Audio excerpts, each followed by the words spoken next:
ಸೂಕ್ತ ನ್ಯೂಸಿಗೆ ಸ್ವಾಗತ. ನಾನು ರಮೇಶ್ ಶ್ರೀನಿವಾಸ್.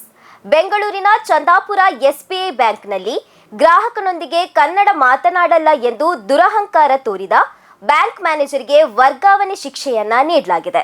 ಹಣ ಬಿಡಿಸಿಕೊಳ್ಳುವುದಕ್ಕೆ ಬ್ಯಾಂಕಿಗೆ ಆಗಮಿಸಿದ ಗ್ರಾಹಕನೊಂದಿಗೆ ಸ್ಟೇಟ್ ಬ್ಯಾಂಕ್ ಆಫ್ ಇಂಡಿಯಾ ವ್ಯವಸ್ಥಾಪಕಿ ಪ್ರಿಯಾಂಕಾ ಕನ್ನಡ ಮಾತನಾಡಲ್ಲ ಅಂತ ಉದ್ದಟತನ ತೋರಿಸಿದ್ರು.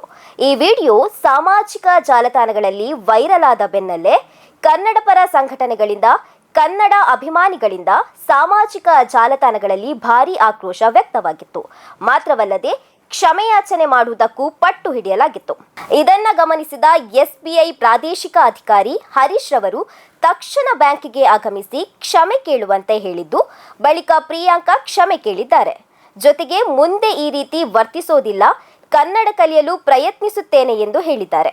ಇದಾದ ಬಳಿಕವೂ ಸುಮ್ಮನಿರದ ಕನ್ನಡ ಪರ ಸಂಘಟನೆಗಳು ಬ್ಯಾಂಕ್ ಮ್ಯಾನೇಜರ್ನನ್ನ ವರ್ಗಾವಣೆ ಮಾಡುವಂತೆ SBI head office general manager Sushil Kumar ಅವರಿಗೆ ಮನವಿ ಸಲ್ಲಿಸಿದ್ದು, ಇದೀಗ ಪ್ರಿಯಾಂಕರವರನ್ನ ವರ್ಗಾವಣೆ ಮಾಡಲಾಗಿದೆ ಎಂದು ತಿಳಿದು ಬಂದಿದೆ. ಕರ್ನಾಟಕ ಮೇಡಮ್, ಇಂಡಿಯಾ ಅಥವಾ ಈ ಕರ್ನಾಟಕದಲ್ಲಿ Kannada main first, Kannada first madam, Kannada first. ಈಗ ನೀವೇನ್ ಮಾತಾಡ್ತಾ ಇರೋ ತುಂಬಾ ಒಳ್ಳೇದು. ಮಾತಾಡೋದೇ ಇಲ್ವಾ? ಯಾಕೆ ಮಾತಾಡೋದಿಲ್ಲ? ಯಾಕೆ ಹಿಂದಿ ಮಾತಾಡ್ಬೇಕು? ಕನ್ನಡ ಮಾತಾಡ್ಬೇಕಲ್ಲ ಮೇಡಮ್.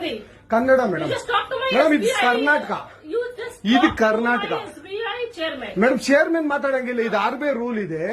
ಆ ಸ್ಟೇಟ್ಗಳಲ್ಲಿ ಆ ಭಾಷೆ ಮಾತಾಡಬೇಕು. ನೀವು ಮ್ಯಾನೇಜರ್ ಅಂದ್ರೆ ಯಾಕೆ ಮಾತಾಡಬಾರ್ದ ಸರ್? ದಯವಿಟ್ಟು ಮಾತಾಡ್ಬೇಡಿ ಮೇಡಮ್. ಒಂದು ನಿಮಿಷ, ಕನ್ನಡನೇ ಬರಲ್ಲ? ಇರಿ ಸರ್, ಮಾತಾಡಿ ಮೇಡಮ್. ನೀವು ಮಾತಾಡಲ್ಲ ಮೇಡಮ್. ಸೂಪರ್. ನೀವು ಬ್ಯಾಂಕ್ಗೆ ನೋಡಿ ವೀಕ್ಷಕರೇ, ಇದು SBI ಬ್ಯಾಂಕು ಚಂದಾಪುರದಲ್ಲಿರುವ SBI ಸೂರ್ಯ ಸಿಟಿ ಬ್ಯಾಕ್ ಸೈಡ್ ಅಲ್ಲಿ. ದಯವಿಟ್ಟು ನೀವು ಇದನ್ನ ಎಲ್ಲರೂ ಎಚ್ಚೆತ್ಕೊಳ್ಳೋಣ. ಕನ್ನಡ ವ್ಯಕ್ತಿಗಳು, ಕನ್ನಡ ನಾವು ಏನಿದ್ರು ಕನ್ನಡಿಗರು, ನಾವು ಒಂದಾಗ್ಲೇಬೇಕು. SBI ಬ್ಯಾಂಕ್ಗೆ ನಾವು ಬುದ್ಧಿ ಕಲ್ಸೋಣ. ಆಯ್ತು, ನೋಡೋಣ ಪ್ಲೀಸ್. ನೀವು ವಿಡಿಯೋ ಮಾಡ್ಕೊಳ್ಳಿ ಮೇಡಮ್, ನೀವು ವಿಡಿಯೋ ಮಾಡಿ ಪ್ಲೀಸ್.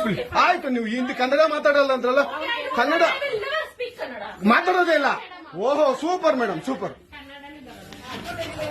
ನೋಡಿ ವೀಕ್ಷಕರೇ, ಇದು ಮೇಡಮ್ ಮ್ಯಾನೇಜರ್ ಅವರು ಹೇಳಿದ್ದು, ಕನ್ನಡ ನಾನು ಮಾತಾಡೋದೇ ಇಲ್ಲ ಅಂತ. ತುಂಬಾ ಉತ್ತಮ ಬಿಡಿ, ಸೂಪರ್.